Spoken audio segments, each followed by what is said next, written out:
तन्नयासु ओम शांति शांति शांति। कल्याणानां निधानं कलिमलमथनं पावनं पावनानां पाथेयं जन्ममुक्षो सपदि परपदप्राप्ते प्रस्थितस्य विश्रामस्थानमेकं कविवरवचसां जीवनं सज्जनानां बीजं धर्मद्रुमस्य प्रभवतु भवतां भूतये रामनाम। यस्यांगे च विभाति भूधरसुता देवापगामस्तके भाले बालविधुर्गले च गरलं यस्योरसुव्यालराट् सोऽयं भूतिविभूषणः सुरवरः सर्वाधिपः सर्वदा सर्वः सर्वगतः शिवः शशिनिभः श्रीशङ्करः पातु माम्। मूकं करोति वाचालं पङ्गुं लङ्घयते गिरिं यत्कृपातमहं वन्दे परमानन्दमाधवम्। वसुदेवसुतं देवं कंसचाणूरमर्दनं देवकी परमानन्दं कृष्णं वन्दे जगद्गुरुं। नमो ब्रह्मण्यदेवाय गोब्राह्मणहिताय च जगद्धिताय कृष्णाय गोविन्दाय नमो नमः। नारायणं नमस्कृत्य नरं चैव नरोत्तमं देवीं सरस्वतीं व्यासं ततो जयमुदीरयेत्।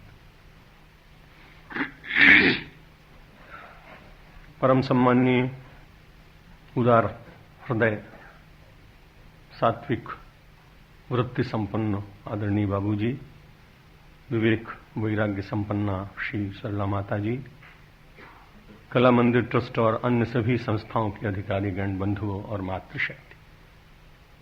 लौकिक यात्राओं से विराम लेकर प्रातःकाल की पवित्र वेला में हम सब लोग देवर्षि नारद की पवित्र वाणी की छत्र छाया में कुछ यहां स्मरण करने के लिए एकत्र होते हैं।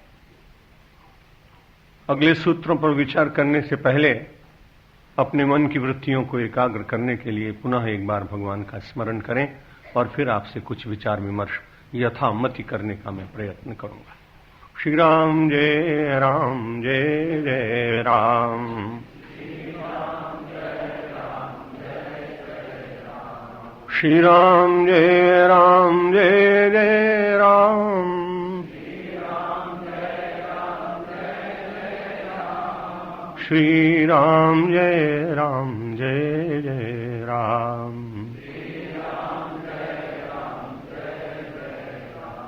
श्री राम जय राम जय जय राम। श्री राम जय राम जय जय राम। श्री राम जय राम जय जय राम।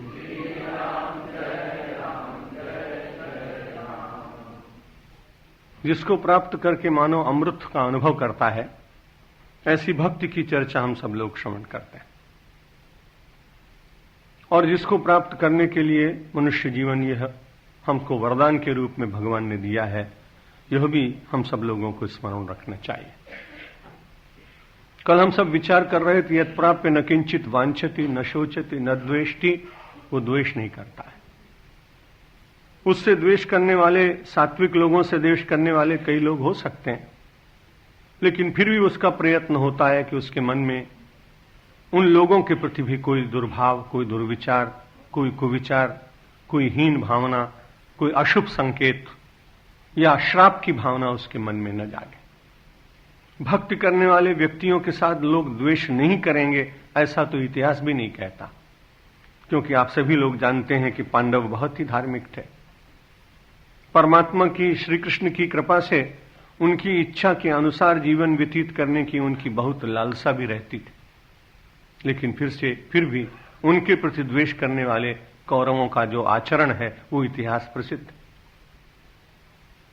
जब वनवास में चले गए तब भी उनके प्रति द्वेष का भाव बना है, सब कुछ छीन लिया उनका छल पूर्वक, लेकिन फिर भी वहां विचार करते हैं कि पुनः वहां से जीवित न लौट पाए तो बड़ी अच्छी बात। इतिहास प्रसिद्ध घटना है, आप सभी जानते हैं। जब वनवास में थे तो उन्होंने विचार किया कि किसी महात्मा को भेजा जाए। महात्मा वैसे शांत होते हैं, और इसीलिए उनको महात्मा कहा जाता है। लेकिन कभी ऐसा कोई महात्मा भी आ जाता है जिसके जीवन में पूर्व जन्म का कोई संस्कार शेष रहने के कारण उसमें जीवन में उग्रता भी कभी दिखाई पड़ती। और ऐसे ऋषियों में एक ऋषि जो उग्रता के मूर्तिमंत स्वरूप माने जाते हैं और फिर समाज में भी लोग उनके भांति उपमा देने के लिए लोगों को भी वैसा ही मानने लगते हैं, एक ऋषि थे, उनका नाम था दुर्वासा। आज भी कोई बहुत उग्र व्यक्ति हो तो लोग कहते हैं भाई उससे बात करते समय बहुत सावधान रहना, बड़ा दुर्वासा है। यानी दुर्वासा अपना नाम उग्रता के लिए छोड़ गए। शायद भगवान की ये लीला ही होगी कि ऐसे ऋषियों के साथ में ऐसा उग्र भाव देकर मुझे और आपको संकेत देते होंगे कि इतनी बड़ी तपश्चर्या करने वाला व्यक्ति भी अपने ऊपर संयम खो सकता है, तो हमें तो संसार में रहकर बहुत सावधान रहना चाहिए। उन ऋषियों की आलोचना न करते हुए परमात्मा की कृपा का अवलोकन करने का भाव मेरा सदा रहता है। इसलिए आप सभी जानते हैं कि द्वेष करने वालों ने विचार किया इस ऋषि को वहां भेजा जाए, और द्वादशी के दिन व्रत का उद्यापन करते समय अनेक शिष्यों को वो भोजन करा नहीं सकेंगे, परिणाम स्वरूप ये श्राप देंगे और ये लोग सदा सदा के लिए समाप्त हो जाएंगे। लेकिन द्वेष करने वाले कई बार ये नहीं सोच पाते हैं कि भक्त परमात्मा की छाया में रहता है और जिसका भगवान रक्षक हो उसका अहित संसार का कोई व्यक्ति कर नहीं सकता है। बाल न बांका कर सके जो जग वैरी होए। ये सारा संसार भी यदि उसका वैरी बन जाए तो भी उसका कुछ भी बिगाड़ होगा ऐसा लगता नहीं। सभी जानते हैं, घटना पहुंचे हैं और उन्होंने कहा कि हम गंगा स्नान करके आते हैं, आप भोजन तैयार करिए। भोजन वहां हो तब तो उन सबको कराया जाए। और पांचाली का तो एकमात्र आधार श्री कृष्ण है। जब भी कभी विपत्ति आती है तब वो अपने सारे इन पौरुषवंत पतियों का विस्मरण करके परम पौरुष संपन्न सर्व सामर्थ्य संपन्न भगवान श्री कृष्ण का स्मरण करती है और भगवान श्री कृष्ण आते हैं। लेकिन घटना बड़ी विचित्र है। जब भगवान श्री कृष्ण आते हैं, जो परम तृप्त भगवान और सारे विश्व को तृप्ति का सुख देने वाले भगवान, और जब द्रौपदी के पास पहुंचते हैं तब द्रौपदी से कहते हैं, द्रौपदी मुझे बहुत भूख लगी। द्रौपदी बड़े आश्चर्य मग्न होकर कहती है कि संसार के जितने भूखे हैं वे सब आज मेरे ही आने थे, मेरे यहां ही आने थे। भगवान ने पूछा क्यों, और कोई भी आए क्या? कहा महाराज 1000 शिष्यों के लेकर दुर्वासा आए और उनसे पहले यदि आप विचार करके देखें तो वो 1000 लोग क्यों में पहले खड़े हैं, आप तो बाद में आए हैं, इसलिए मुझे उनके भूख की चिंता पहले है, आपकी भूख की चिंता मुझे बाद में। भगवान ने कहा तो बहुत लोग मेरे लिए आज 56 भोग लगा रहे हैं। मैं देख रहा हूं ध्यान में कई मंदिरों में मेरे लिए आज 56 भोग तैयार किए गए। अगर द्रौपदी तो विलंब करती है तो मैं अपनी भूख मिटाने के लिए, अपनी बुभुक्षा शांत करने के लिए वहां जाऊंगा। द्रौपदी ने कहा आप भले भूखे रहें लेकिन मैं आपके चरण पकड़े हूं, आपको जाने नहीं दूंगी। आप भूखे रहकर मुझे कोई श्राप दे दें तो कोई चिंता की बात नहीं, लेकिन मैं गृहस्थ हूं, इसलिए गृहस्थ के द्वार पर आया हुआ अतिथि भूखा चला जाए, ये पीड़ा मेरे जीवन को निरंतर सालती रहेगी मेरे नाथ। इसलिए इस बहुत बड़ी कठिनाई से उबार लो। फिर भूखे होने के बाद संतप्त होते हुए यदि कोई भी श्राप देना चाहो तो दो, पर एक बार पहले वरदान और उसके बाद श्राप स्वीकार करने की मेरी आकांक्षा है। भगवान श्री कृष्ण ने कहा तुझसे द्वेष करने वाले लोग बात, लेकिन मुझे बहुत अच्छा लगता है कि उन द्वेष करने वालों के प्रति तेरे मन में कभी कोई दुर्भाव नहीं जागा। जब भी कभी द्वेष उत्पन्न करने की कोई ऐसी वेला आई हो, उन्हीं क्षणों में तू मेरा स्मरण करने लगती है। मुझे बहुत अच्छा लगता है, तूने भक्त का लक्षण अपने जीवन में धारण किया है। भक्ति महारानी की छाया में तू जी रही है और न द्वेष्टि, ये शब्द तेरे जीवन में बड़ा स्पष्ट दिखाई पड़ रहा है। लेकिन पांचाली द्रौपदी, सूर्य भगवान ने तो तेरे ऊपर कृपा की थी ना, वो तेरा अक्षय पात्र कहां गया? उन्होंने कहा महाराज 2 क्षण पहले ही तो मैंने उसे स्वच्छ करके रखा, यदि उसमें कुछ शेष होता तो मैं उससे ही मांग लेती, फिर आपको क्यों बुलाती? लेकिन अक्षय पात्र में कुछ शेष रहा नहीं, इसलिए मुझे लगा कि आज के दिन मुझे अक्षय पात्र अब कुछ नहीं दे सकेगा, लेकिन अक्षय पात्र को भी अक्षय पात्रता की सामर्थ्य देने वाले को बुलाना चाहिए। इसलिए मैंने आपका स्मरण किया है। भगवान ने कहा अक्षय पात्र देखूं तो सही, सूर्य का प्रसाद तुझे मिला, कितना मूल्यवान, कितना द्युतिमान, कितना देदीप्यमान, कितनी सामर्थ्य से युक्त होगा वो पात्र। उस पात्र का दर्शन करके मैं भी कृतार्थ होना चाहता हूं। द्रौपदी ने कहा सारा संसार आपका दर्शन करना चाहता है और आप एक सामान्य से पात्र का दर्शन करना चाहते हैं। यही तो आपकी अद्भुत लीला है जिससे जल्दी से कोई समझ नहीं पाता है।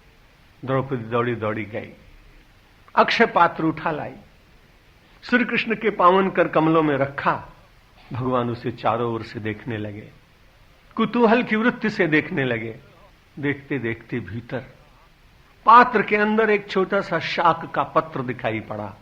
शाक बनाया होगा, स्वच्छता करते करते भी शाक का एक छोटा सा पत्र, भाजी की एक छोटी सी कणिका उसमें रह गई।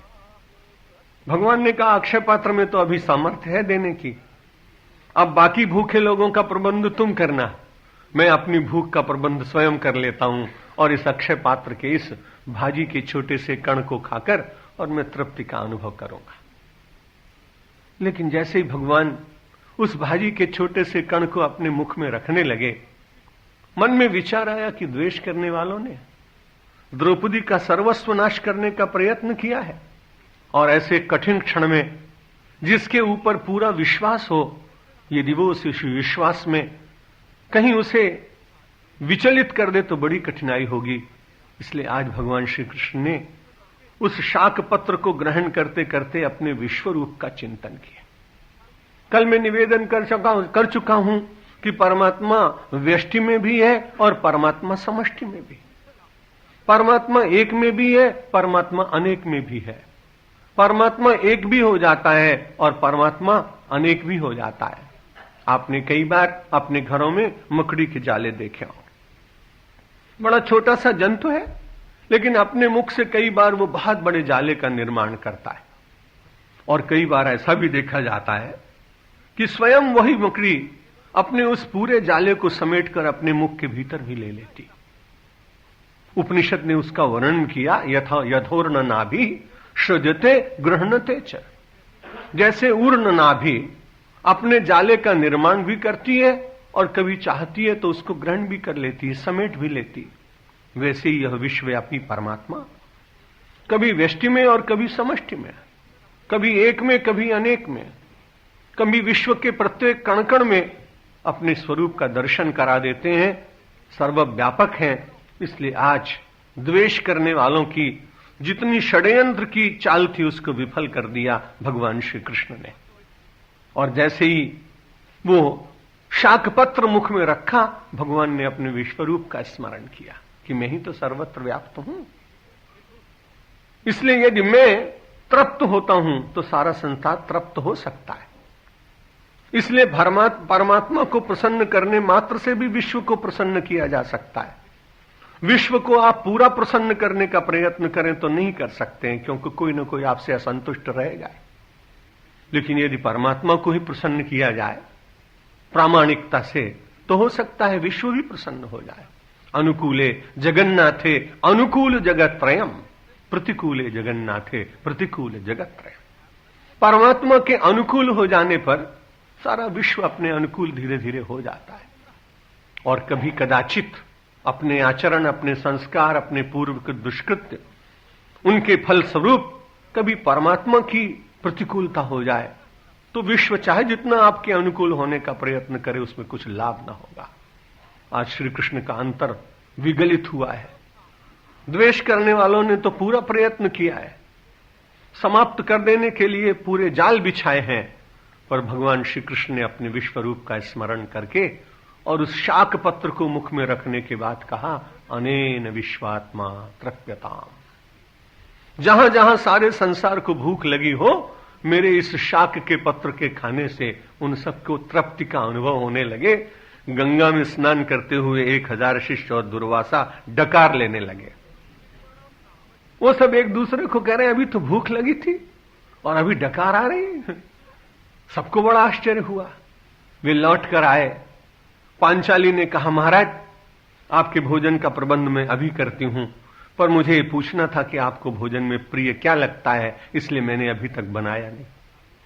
वो जानती थी कि मैं ऐसा कर तो नहीं पाऊंगी, लेकिन भगवान श्री कृष्ण वहीं थे, इसलिए उनको विश्वास था कि यदि मैं ऐसा कहूंगी तो जरूर ये फिर कुछ न कुछ व्यवस्था कर ही देंगे। दुर्वासा ने तुरंत पूछा कि पांचाली, मैं अपना मीनू तो तुझे बाद में बताऊंगा, लेकिन तू ये बता कि तू जितने 5 तुम थे और साथ में कुंती माता थी, इसके अतिरिक्त गंगा स्नान करते समय इस मध्यकाल में कोई और अन्य तो नहीं आया तुम्हारे यहां? उन्होंने कहा कि नहीं महाराज, और तो कौन आएगा, नहीं मुझे लगता है कि कोई आया है। तो उन्होंने कहा, महाराज हमारे पास तो और कोई होगा कौन, जिसका कोई आधार ही नहीं, उसका आधार ही आया होगा। हम अशरण लोगों के लिए जो शरण प्रदान करते हैं वही आए होंगे।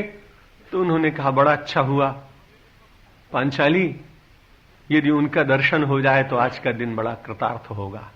श्री कृष्ण ने झांकी दी अपनी आशीर्वाद की मुद्रा में, पहले तो प्रणाम किया मर्यादा का रक्षण करने के लिए और पुनः खड़े हो गए। दुर्वासा ने कहा, सचमुच आपकी छाया में जो लोग जीते हैं, उनसे द्वेष करने वालों से, उनके प्रति द्वेष करने वालों का कोई भी छल और कोई भी षड्यंत्र सफल नहीं हो सकता। देवर्षि नारद कहते हैं, ये सारे प्रमाण इस बात के बार बार द्योतक हैं और संदेश देते हैं कि जब परमात्मा की भक्ति में लीन हो जाता है व्यक्ति, यत् प्राप्य न किंचित वांछति न शोचति न द्वेष्टि न रमते नोत्साही भवति। और वो उसके जीवन में फिर न रमते, संसार में रहता तो है लेकिन लिप्त नहीं होता। आप स्नान करते हैं, साबुन लगाते हैं, लेकिन साबुन को लगाए हुए आप दिन भर नहीं रहते हैं। उस साबुन को बहुत अच्छी तरह से पानी से धो डालते हैं। ठीक इसी प्रकार से बड़ी साधारण सी लौकिक क्रिया है, पर इससे यदि आप प्रेरणा लेना चाहें तो ले सकते हैं कि संसार के काम, क्रोध, लोभ, मोह, मद, मत्सर ये क्षणिक रूप से आपके ऊपर अपना प्रभाव जमा सकते हैं, पर यदि आपने भक्ति के जल से इनको धो डाला तो आपके जीवन में इनका कोई प्रभाव नहीं होगा और इनकी कोई दुर्गंध आपके जीवन में व्याप्त नहीं होगी। इसलिए नारद जी ने कहा, आप जगत में रहेंगे, इसलिए क्षणिक जो प्रवृत्तियां हैं और इनके प्रभाव हैं, ये व्यक्ति के ऊपर कभी कभी आएंगे, लेकिन न रमते। वो कभी इनमें रमायमान नहीं होता, लिप्त नहीं होता, आसक्त नहीं होता है, और उससे इसके जीवन को बहुत लाभ मिलता है। न शोचति न कांक्षति, गीता के 12वें अध्याय में भी कहा गया। आप जब पाठ करते हैं, शुभाशुभ परित्यागी भक्तिमान्य समय प्रिया, भगवान कहते हैं वो भक्त मुझे बहुत प्रिय है। यो न हृष्यति न द्वेष्टि न शोचति न कांक्षति, ये तो भाव है इस सूत्र में। गीता का ये पूरा भाव मानो इस सूत्र में देवर्षि नारद ने दिया है। जो बहुत अच्छी वस्तु मिल जाए तो उसमें बहुत ज्यादा प्रसन्न नहीं होता, कोई अप्रिय वस्तु मिल गई तो उसमें द्वेष नहीं होता है, रोष नहीं आता है, अमर्ष नहीं आता है, वृत्तियों में विचलन नहीं आता है, अपने अंतर समत्व की स्थिति में कोई दूसरा भाव नहीं जगता है। यो न हृष्यति न द्वेष्टि और न हृष्यति न कांक्षति, न कुछ आकांक्षा करता है। यत् प्राप्य न किंचित वांछति न शोचति न द्वेष्टि न रमते नोत्साही भवति। लेकिन कई बार ऐसा लगता है जब इस भक्ति मार्ग में चलेंगे तो एक ही जीवन की प्रवृत्ति में चलते चलते चलते हो सकता है हमारा उत्साह मंद हो जाए। जीवन की एक ही क्रियाकलाप में बहुत दिन तक रहते रहते व्यक्ति के जीवन में कभी कभी शिथिलता आती है, ऐसा देखा जाता है। लेकिन भक्त के जीवन में शिथिलता नहीं आती, क्योंकि उसे जो रसानुभूति नित्य नूतन होती है, उस नित्य नूतन रसानुभूति से उसकी प्राण शक्ति उसके भीतर जागती है, दिव्य शक्ति जागती है, और उसको पाने के लिए उसके मन की ललक और द्विगुणित होती चली जाती। आपने तो कई बार पर्वतीय यात्राएं करते समय मचलते हुए झरनों को देखा होगा। केदारनाथ के मार्ग में मंद मंद प्रवाहित मंदाकिनी के दिव्य दर्शन किए होंगे, और हर हर नाद करती हुई अपने आराध्य से मिलन की आकांक्षा के लिए अपने जीवन के स्वरों को और दीर्घ उच्च स्वर प्रदान करने वाली बद्रीनाथ के पास आपने अलकनंदा का दर्शन किया। ये भक्ति के स्वरूप हैं दोनों, वो निर्झर, वो मंदाकिनी, वो अलकनंदा। मुझे तो ऐसा लगता है कि वो प्रवाहित भक्ति है और व्यक्ति को प्रेरणा दे रही है कि मेरे जीवन में सदियां गुजर गईं और कहीं मैं उत्साह नहीं तोड़ सकी, मैं उत्साहहीन नहीं हुई, तो आपको भी अपने जीवन में भक्ति के मार्ग में उत्साहहीन नहीं होना चाहिए। कई बार मनवांछित स्थितियां नहीं मिलती व्यक्ति को, वो सोचता है आराध्य का दर्शन नहीं हुआ, मन शांत नहीं हुआ, चंचलता टूटी नहीं, परमात्मा का स्मरण करते हुए करुणा विगलित नहीं हुए। जब ये दूसरे भक्तों की बात सुनता है तो उसको कभी कभी अनुत्साह होता है कि मैं कैसा मंदभागी हूं कि मेरे साथ ये सब कुछ घटनाएं नहीं हो रही। लेकिन फिर भी वो उत्साह टूटना नहीं चाहिए, क्योंकि जीवन के कौन से क्षण में भक्ति के द्वारा वो सुखद काल निर्मित हो जाएगा इसे कोई जानता नहीं। हो सकता है कि मेरे और आपके जीवन में वो सुखद क्षण कल की पूजा में प्रकट हो जाए, सायंकाल की संध्या में व्याप्त हो जाए, मध्याह्न में चिंतन करते हुए भक्ति के सूर्य का दिव्य प्रकाश मेरे अंधकार को, आपके अंधकार को तोड़ डाले, इसे कौन जानता। इसलिए जो भक्ति है वो व्यक्ति को अनुत्साहित नहीं करती। आकांक्षा कम होती है, आवश्यकताएं कम होती, तो इसका अर्थ नहीं है कि वो पुरुषार्थहीन हो जाता है। उसका पुरुषार्थ यदि स्व के लिए ना हो तो वो पर के लिए होता है, स्वार्थ के लिए नहीं होता तो परमार्थ के लिए होता है। भगवान आदि शंकराचार्य, ज्ञानेश्वर, विवेकानंद, रामकृष्ण देव, ये सब जो बड़े बड़े प्रमाण हमारे सामने हैं, मीरा, नरसिंह मेहता, इन सब लोगों के जीवन में कहीं उत्साहहीनता नहीं दिखाई पड़ती, कहीं प्रमाद और आलस्य का दर्शन नहीं होता। जब एक बार वो कृतार्थ हो गए थे तो उन्हें क्या आवश्यकता थी कि पूरे संसार में घूमकर सनातन धर्म की ध्वजा फहराने के लिए पदयात्राएं करते। पर कालड़ी में जन्म लेकर अवतरित होकर पूरे भारतवर्ष की उस प्राचीन संस्कृति की पुनर्संस्थापना के लिए 32 वर्ष की आयु तक भक्ति के अनेक सूत्रों की रचना करने वाले ज्ञान के आचार्य हैं, लेकिन भक्ति अंतर में लहरा रही है और उस भक्ति के कारण भक्ति मानव के जीवन को तरल रखती है। कल मैंने आपको कहा था जीवन में तरलता रहनी चाहिए और जीवन में सरलता रहनी चाहिए। यदि आप द्रवित नहीं हो सकते हैं तो आप समझिए कि आप दूसरों के काम नहीं आ सकते। आपके पुत्र के ऊपर कोई कष्ट हो तो आपका हृदय कैसा द्रवित होता है, आपके स्वजनों के ऊपर कोई आपत्ति आए तो आपका हृदय कैसे द्रवित होता है। आपकी भक्ति बढ़ती चली जाए तो पड़ोसी का दुख भी आपको अपना दुख मालूम पड़ता है। आपकी चेतना और विस्तृत हो जाए तो सारे राष्ट्र का दुख भी आपको प्रेरित करता है, पीड़ित करता है। आप और उदार हो जाएं तो विश्व की जहां जहां भी भूखमरी है, जहां जहां भी दारिद्र्य है, जहां जहां भी अज्ञान है, जहां जहां भी रोग है, उनको कम करने की इच्छा आपके मन में जरूर जागती है। कर न पाए एक अलग बात है। ये भावना कहां से जागती है?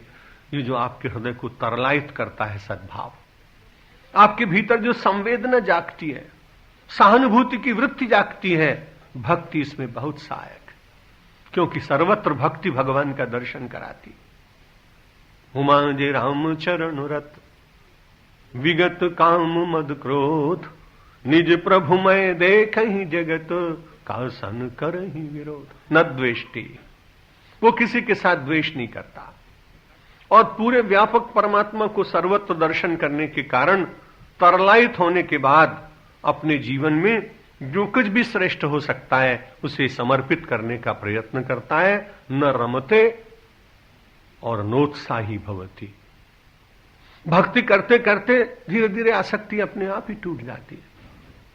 रमण वो इसलिए नहीं कर पाता कि उसको एक विशेष आस्वाद मिलता है। एक बार मुझे विश्व हिंदू परिषद के कार्यक्रम से लोग मुझे बस्तर ले गए। बड़ा घनघोर वनवासी क्षेत्र है, अभी भी वहां अपनी आदिम अवस्था में रहने वाले कई लोग मिलते हैं। जब मैं वहां गया तो मैंने वहां बाजार में देखा कि गुड़ की जलेबी बिक रही, 10-10, 20-20 किलो के ढेर और उन पर मंडराती हुई ततैयां और उन पर मक्खियां। मन में सोचा कि कैसे खाते होंगे। लेकिन क्यों लोग कुले कुले ले जा रहे हैं, खा रहे सब बनवासी। दूसरे दिन मेरा एक कार्यक्रम था, कुछ धनी बंधुओं से मैंने कहा ये लोग गुड़ की जलेबी बहुत खाते हैं, इनके लिए कुछ अच्छे मिष्ठान्न का प्रबंध करें तो अच्छा रहेगा। लोग तैयार हो गए और अच्छा खूब सुंदर सा हलवा बना के उनको दिया गया। 4000 लोग थे, बड़े सरल होते हैं वो लोग, प्रणाम करने के लिए आए। 4000 लोग थे। प्रसाद तो उन्होंने ग्रहण कर लिया, पर उनके लिए भोजन की व्यवस्था की गई थी। सायंकाल जब उनके पंच को बुलाया गया कि शाम को आपको भोजन कराएंगे, हमारे साथ कुछ धनपति लोग आए हैं और बहुत सारा सामान लाए हैं, उन्होंने कहा नहीं, आज हम इनका दिया हुआ भोजन नहीं करेंगे। मुझे तो बड़ा आश्चर्य हुआ। वो सब लोग अपनी अपनी लकड़ी और अपनी अपनी मिट्टी के पात्र लेके आए थे, चूल्हे बनाएंगे शाम को। थोड़ा थोड़ा चावल लाए थे, उसी को बना के पका के नमक मिला के खाएंगे। ये उनका ये सब कार्यक्रम जानकर मैंने कहा इतने प्रेम से लोग तुम्हें भोजन कराना चाहते हैं और आप लोग मना कर रहे हैं। उन्होंने कहा आज नहीं, कल भी है ना सम्मेलन, कल विचार करेंगे। मैंने उनसे कहा भाई आज क्यों नहीं करेंगे? उन्होंने कहा आज तो प्रसाद आपने दिया लिया है, लेकिन भोजन नहीं करेंगे। क्यों? बोले हमारे बाप दादे और हमारे सब जो पंच लोग हैं ये कहते हैं जब सत्संग करने जाओ तो उस दिन किसी दूसरे का अन्न नहीं खाना चाहिए, नहीं तो पुण्य क्षय हो जाता है।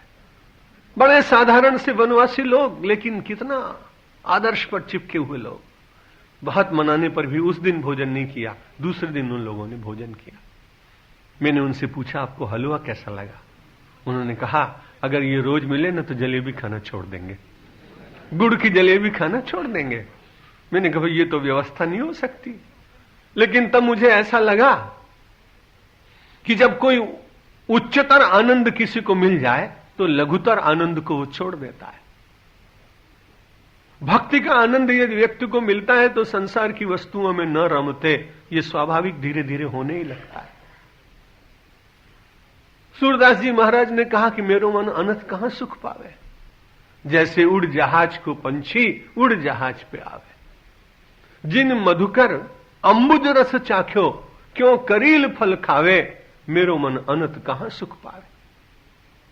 सूरदास जी कहते हैं मुझे भक्ति का आनंद मिल गया है, मैं अब दूसरे आनंद के लिए क्यों छटपटाऊं।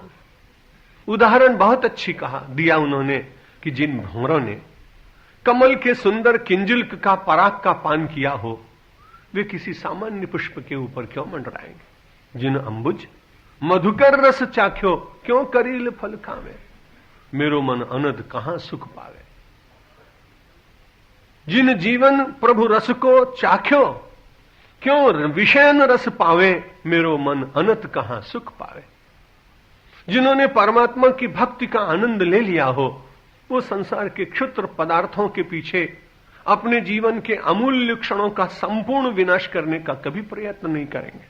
जगत में है इसलिए व्यवहार की दृष्टि से उनका सेवन सीमा में, मर्यादा में, शास्त्र की आज्ञा के अनुसार करेगा तो उससे तो वैराग्य जगेगा, वो अनुचित बात नहीं है।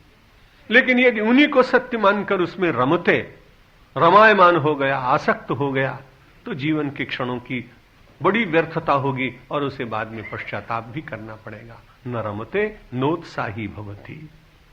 और उनके जीवन में उत्साह कभी कम नहीं होता। 2 लोग साधना कर रहे थे, बड़ी पुरानी बात। एक अश्वत्थ वृक्ष के नीचे था और दूसरा साधक एक वटवृक्ष के नीचे बैठा था। कई वर्षों से उनकी साधना चल रही थी और एक दूसरे को देखकर प्रेरणा भी मिलती थी। एक नित्य पंचाग्नि तपता था, चारों ओर अग्नि के छोटे छोटे कुंड बनाकर और उनके मध्य में स्वयं का आसन लगाकर और जप करता। ऊपर से सूर्य की रश्मियां और चारों ओर से 4 कुंडों की अग्नि, वो पंचाग्नि तपता था।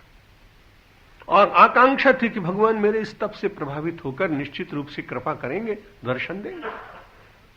दूसरा ऊर्ध्वबाहु था, अपने एक हाथ को उठा करके और आकाश की ओर करके और वटवृक्ष के नीचे खड़े होकर इस आकांक्षा से मेरे इस कठिन तप से भगवान कभी प्रसन्न होंगे, दर्शन देंगे। इतने में देवर्षि नारद जी आए। उन्होंने कहा तुम लोग इतना तप कर रहे हो, मैं भगवान को सूचना दे दूंगा, तुम्हारी आकांक्षा मैं उनको जरूर बताऊंगा। मैसेंजर का काम भी करते थे वो, राजदूत का भी काम करते थे, संकीर्तन भी सुनाते थे, भक्ति सूत्रों की रचना करते थे। बड़े प्रसन्न हुए दोनों साधक कि आज तो भगवान के यहां अपनी बात पहुंच जाएगी और निश्चित रूप से अच्छा संदेश लेके आएंगे। नारद जी ने उन दोनों की बात कही। भगवान ने कहा, जो पंचाग्नि तप रहा है, यदि मिले तो उससे कह देना कि ऐसा 12 वर्ष तक तप करेगा, तब संभवतः मैं दर्शन दूंगा। ऊर्ध्वबाहु से कह देना कि जब वो 100 वर्ष तक इतनी तपश्चर्या करेगा, तब मैं उसे दर्शन दूंगा। देवर्षि ने कहा कि ऐसा अशुभ संदेश मैं दूं, ये ठीक नहीं। लेकिन फिर उन्होंने विचार किया कि इसमें मेरा अपना तो कुछ है नहीं, भगवान की बात कहनी है, वे प्रतीक्षा कर रहे होंगे। पंचाग्नि तपने वाले को जब ये बात कही तो वो बड़ा निराश हुआ, उत्साहमंद हुआ। पानी के घड़े उठाए, अग्निकुंडों को शांत कर दिया, स्वयं भी अपना आसन बांधा। उसने कहा, भगवान तुम अपने घर रहो, मैं अपने घर रहता हूं, इतने दिन में न रीझे तो अब क्या रीझोगे, मैं चलता हूं। ऊर्ध्वबाहु से जब जाके कहा तो वो नाचने लगा। कहा, अरे तुम्हारे लिए तो 100 वर्ष की प्रतीक्षा है, उसको तो केवल 12 वर्ष की प्रतीक्षा थी, नहीं कर पाया, तुम 100 वर्ष तक प्रतीक्षा करोगे। उसने कहा, मुझे बड़ा आनंद हुआ, क्योंकि मुझे आनंद इसलिए हुआ तो मैं समझता था कि मैं तपश्चर्या कर रहा हूं और भगवान के लिए करोड़ों लोग तपश्चर्या करने वाले हैं, उनमें कहीं भगवान मुझे देख पाते होंगे कि नहीं देख पाते होंगे। मुझे बार बार ये मन में शंका होती थी। आज मैं बड़ा आनंदित हूं, कम से कम भगवान को मालूम तो है कि मैं उनके लिए हाथ ऊंचा करके खड़ा हूं। जब मैं इतने दिन खड़ा रहा तो 100 वर्ष मेरे लिए कौन सी कठिन बात है। इतना विचार कर ही रहे थे कि भगवान के दिव्य गरुड़ पर विराजमान स्वरूप का दर्शन हो गया। नारद जी ने कहा, महाराज आप मेरा रेपुटेशन खत्म करना चाहते हैं, मुझसे तो आपने कहा 100 वर्ष के बाद आऊंगा और अभी 2 क्षण में आप आ गए। उन्होंने कहा, भाई जिस गति से ये साधना कर रहा था, यदि अपनी उसी चंचल वृत्ति के द्वारा साधना भी करता और तपश्चर्या भी करता तो निश्चित रूप से मुझे आने में 100 वर्ष लग सकते थे।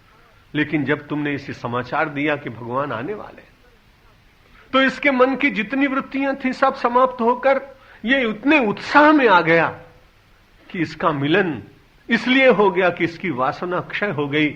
और जब जीव की वासना क्षय होती है, परमात्मा के मिलन में विलंब हो ही नहीं सकता। नियम मैंने नहीं तोड़ा है। इसके उत्साह ने इसके जीवन के सारे अंधकार को समाप्त कर दिया।